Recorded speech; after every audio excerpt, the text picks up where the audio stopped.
Medo. Joana de Ângeles. Por Divaldo Franco. Decorrente dos referidos fatores sociológicos, das pressões psicológicas, dos impositivos econômicos, o medo assalta o homem, empurrando-o para a violência irracional ou amargurando-o em profundos abismos de depressão. Num contexto social injusto, a insegurança engendra muitos mecanismos de evasão da realidade, que dilaceram o comportamento humano, anulando por fim as aspirações de beleza, de idealismo, de afetividade da criatura. Encarcerando-se cada vez mais, nos receios justificáveis do relacionamento instável com as demais pessoas, surgem as ilhas individuais e grupais para onde fogem os indivíduos, na expectativa de equilibrarem-se, sobrevivendo ao tumulto e à agressividade, assumindo, sem darem-se conta, um comportamento alienado, que termina por apresentar-se igualmente patológico. As precauções para resguardar-se, poupar a família aos dissabores dos delinquentes, mantendo os haveres em lugares quase inexpugnáveis, fazem o homem emparedar-se no lar ou aglomerar-se em clubes com pessoal selecionado, perdendo a identidade em relação a si mesmo, ao seu próximo e consumindo-se em conflitos individualistas, a caminho dos desequilíbrios de grave porte. Os valores da nossa sociedade encontram-se em xeque, porque são transitórios. Há uma momentânea alteração de conteúdo, com a consequente perda de significado. A nova geração perdeu a confiança nas afirmações do passado e deseja viver novas experiências ao preço da alucinação, como forma escapista de superar as pressões que sofre, impondo diferentes experiências.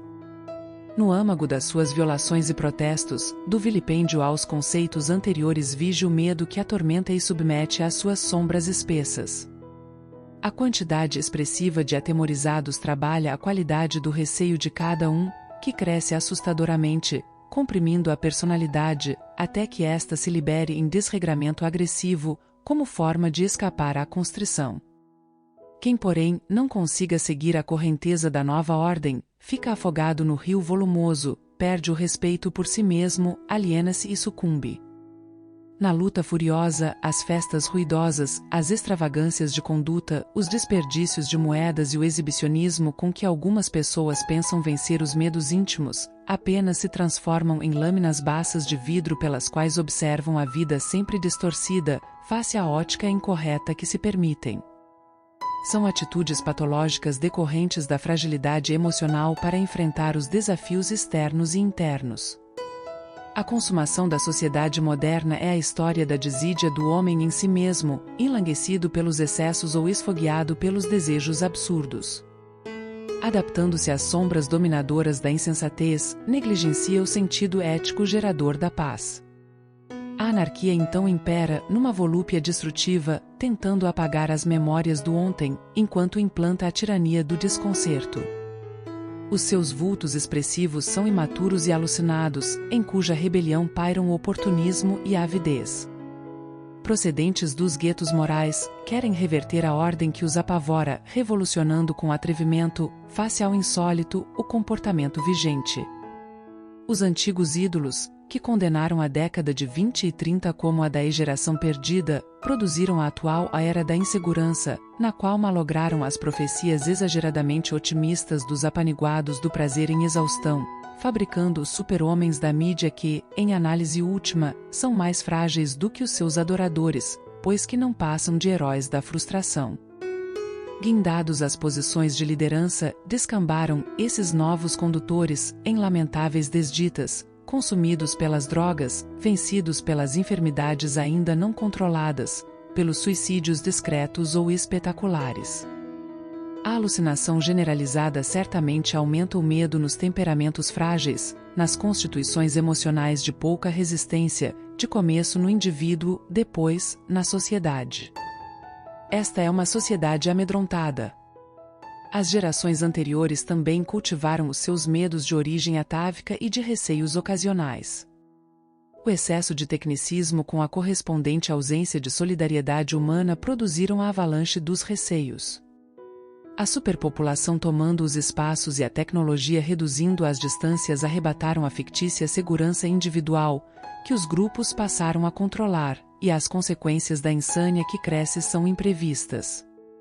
Urge uma revisão de conceitos, uma mudança de conduta, um reestudo da coragem para a imediata aplicação no organismo social e individual necrosado.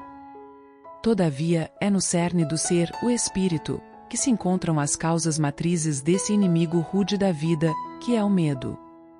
Os fenômenos fóbicos procedem das experiências passadas, reencarnações fracassadas nas quais a culpa não foi liberada, face ao crime haver permanecido oculto, ou dissimulado, ou não justiçado, transferindo-se a consciência faltosa para posterior regularização. Ocorrências de grande impacto negativo, pavores, urdiduras perversas, homicídios programados com requintes de crueldade, traições infames sob disfarces de sorrisos produziram a atual consciência de culpa, de que padecem muitos atemorizados de hoje, no interrelacionamento pessoal.